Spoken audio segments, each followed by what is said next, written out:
Monday, 28th September, 1942. Dear Kitty, I had to stop yesterday, long before I'd finished.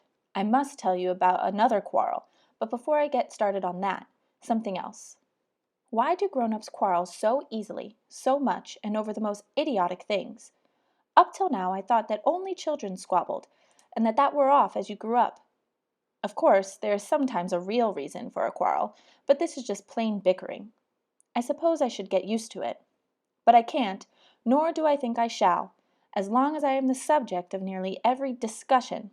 They use the word discussion instead of quarrel. Nothing, I repeat, nothing about me is right.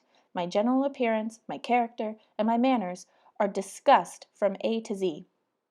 I'm expected, by order, to simply swallow all the harsh words and shouts in silence, and I am not used to this. In fact, I can't. I'm not going to take all these insults lying down. I'll show them that Anne Frank wasn't born yesterday. Then they'll be surprised, and perhaps they'll keep their mouths shut when I let them see that I am going to start educating them. Shall I take up that attitude? Plain barbarism. I'm simply amazed again and again over their awful manners, and especially stupidity. Mrs. Van Dan's. But as soon as I get used to this, and it won't be long, then I'll give them some of their own back, and no half measures. Then they'll change their tune. Am I really so bad-mannered, conceited, headstrong, pushing, stupid, lazy, etc., as they all say? Oh, of course not. I have my faults, just like everyone else. I know that. But they thoroughly exaggerate everything. Kitty, if only you knew how I sometimes boil under so many jibes and jeers, and I don't know how long I shall be able to stifle my rage. I shall just blow up one day. Still, no more of this. I've bored you long enough with all these quarrels, but I simply tell you of one highly interesting discussion at the table. Somehow or other, we got on the subject of Pims, Daddy's nickname, extreme modesty. Even the most stupid people have to admit this about Daddy. Suddenly, Mrs. Van Daan says, I too have an unassuming nature, more so than my husband. Did you ever? This sentence in itself shows quite clearly how thoroughly forward and pushing she is. Mr. Van Daan thought he ought to give an explanation regarding the reference to himself. I don't wish to be modest. In my experience, it does not pay. Then to me, take my advice, Annie.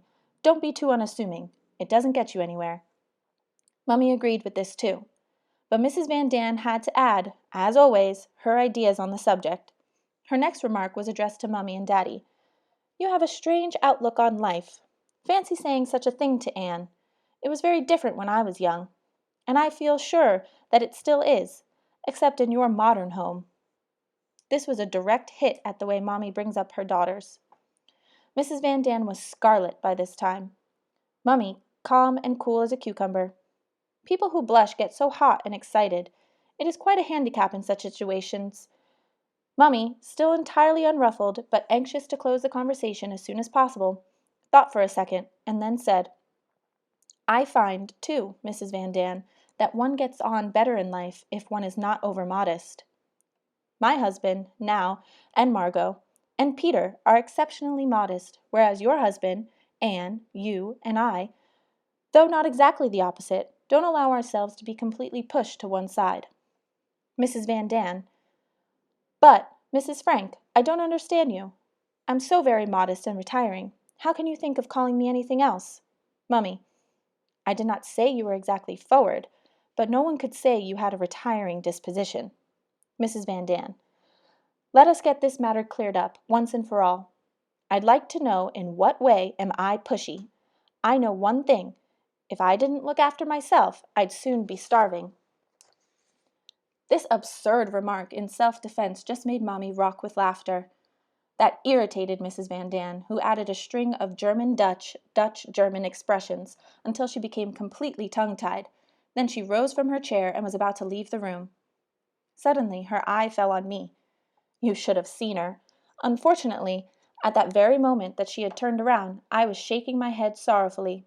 Not on purpose, but quite involuntarily, for I had been following the whole conversation so closely.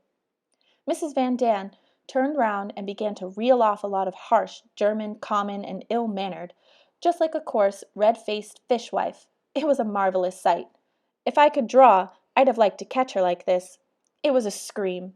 Such a stupid, foolish little person. Anywho, I've learned one thing now. You only really get to know people when you've had a jolly good row with them. Then and then only can you judge their true character. Yours, Anne.